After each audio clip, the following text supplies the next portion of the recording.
Hey there, YouTube. Mrlubufu, back complete set review. On to red. Like usual, this is a focus on limited, though if a card might make other formats, I do mention it. Okay, let's just go ahead and hop right in. We have a Crownline Breaker. It's a 3-mana 2/1. Whenever you cast a spell that targets it, it gets +2/+0 and Intimidate. Very aggressive creature. Um, I don't think he's that good, but in some, like if you're building the hyper aggressive deck, he's fine. Like he can beat in for 4, possibly more if you just enchant something on him. So I kind of like him if you want to build that sort of deck and just turn creature sideways and hope to get there. Next, you have Bearer of the Heavens. This is an 8-mana 10/10. When it dies, destroy all permanents. Um, Great flavor. I do not recommend him in limited. 8 mana is a lot. It's really slow. So, here we have a reprint of Blade Tusk 4. 4 mana, 3/2 Intimidate. This guy is either okay or not good at all. I think this is a format where he's going to be okay. Next, you have Blinding Flare, which is a strive that makes creatures unable to block. I don't like it. It's very aggressive. Like I don't like the hyper aggressive decks, but if you're playing the hyper aggressive deck, maybe it's okay. You have Cyclops of Eternal Fury, which is a 6-mana 5/3 haste. That creatures you control have haste. Um, and I don't like it. The 3 toughness is pretty sketchy, and the fact it costs 6, it just takes forever. I don't like it that much. Dixie of the Twin Gods is pretty cute, since it's a Furnace of Wrath, but I don't think it'll be that good in limited. I don't know if the Great Revel's okay if you're in the hyper-aggressive red deck. It's also just a fine creature. Um, that's all I can really say about it. It's a 2-mana 2/2 in limited. This might see some standard or modern play. People keep talking about it. I think it might see some sideboard play. Next, you have Flame Speaker's Will, which is the similar style to the white version of this card that I also don't think is that good. Flurry of Horns is 5 mana, put 2/2/3s with haste onto the battlefield. That's okay. Um, it's not strong, but it's okay. Like, we saw Night Watch, and this does the same sort of thing. Font of Ire is pretty terrible because it's 5 damage to target player, not creature or player, so move on. Forgeborn Oreos is a 4 mana 4/2. Whenever it or another enchantment comes into play, it pings something, which that's not a bad effect at all. The fact it only has 2 toughness is pretty sad, but I think it's a very fun card. Next, you have Gluttonous Cyclops, which has some cute art. Props to Steve Prescott. It's a 6 mana 5/4 that has just Monstrosity 3, so it's just a big creature. It's a big dude. I don't like that big dude, but yeah.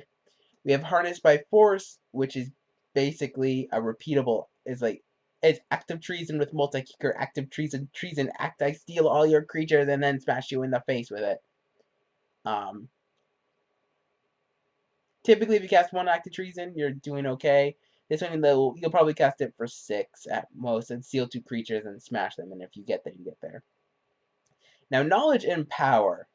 This is one of my pet cards for this set. The reason is like they always enjoy putting in a red enchantment that does something with one of the mechanics. So if you go back to Scars of Mirrodin, you had um, not Burning Vengeance, you had Furnace Celebration, which is whenever you sack the creature, you could pay 2 and shoot something for 2.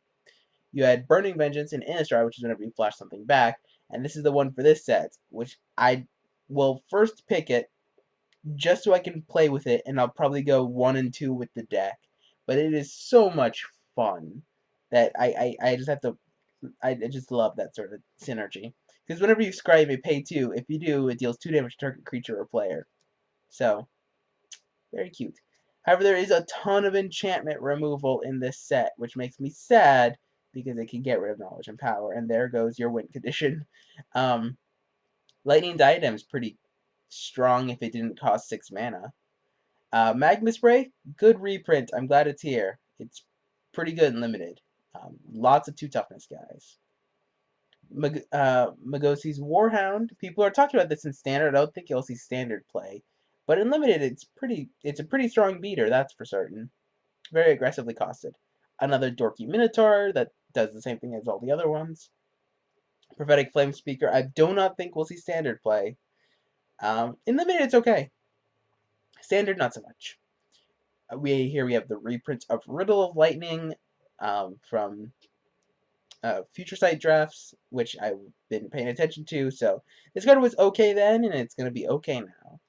Relic of Abandon is one of those cards. It's either going to be um, Drown in Sorrow style, or you go in and you're just alpha. You just like turn all my creatures sideways, hope you're dead. And typically, if you're casting this, you did the math, and they are dead. Rouse the Mob. Another one of these 1-mana instants that strive. Getting plus to its own trample is not that strong. It's okay.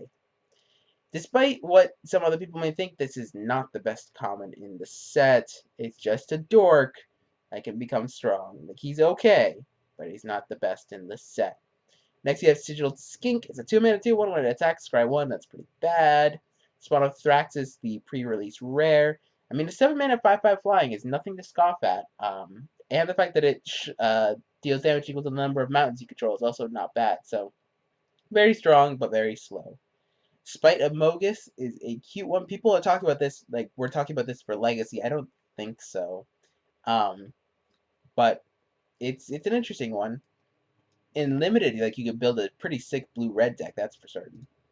Starfall, if only it didn't cost 5, like, all of the removal here just costs, like, I read the effect, and then I look at the mana cost, I'm just, like, depressed. This is 3 damage to target creature, but if it's an enchantment, it deals 3 to that creature's controller. Like, it's not that good. I mean, it's okay, like, it's good enough that it might be the top red common, but meh. We have Twin Flame, which is okay, like, I'm not that impressed, because you just get to put tokens that are copies and then smash them with them. And lastly, we have Wildfire Cerberus. It's a 4-mana, 4/3. When it becomes monsters, it deals 2 damage to each opponent and each creature your opponents control. This seems pretty saucy. If you're able to get this to monstrous this, it can do some damaging things, that's for certain. Anyway, that's it for Red. Thank you guys all for watching. Rate, comment, and subscribe, and keep your eyes open for the other parts in the series.